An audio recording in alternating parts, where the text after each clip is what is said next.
Еден од повлечените амандмани, како прво потпишан е Оливер Спасовски, кој за жал од оправдани причини не е тука и немав можност да продебатираме со него, за да можев да го прашам каде беше до сега оваа грижа која што ја пројавува за Куманово преку 12 амандмани додека беше министр.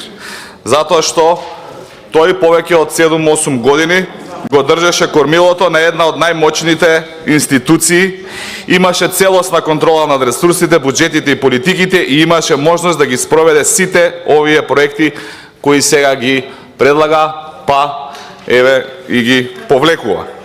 Што направи тој за Куманово додека беше министр? Да, направи 9 милиони скратени за реконструкција на спортската сала во Соколана од владата на СДС и 18 милиони скратени за реконструкција на градскиот парк во Куманово само заради лични политички игри и анимозитети.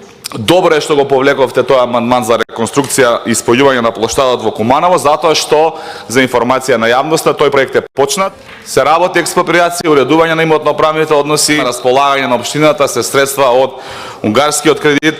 За среќа на општина Куманово, за прв пат во историјата на општината, иако цело време е менаџирана во минатото од СДСМ, сега за овој буџет се одделени 242 милиони 930.234 денари, а за следната година ова бројка ќе биде двојно или тројно поголема и има и текако доволно средства за реализација на овој проект кој што го поднел Оливер Спасовски.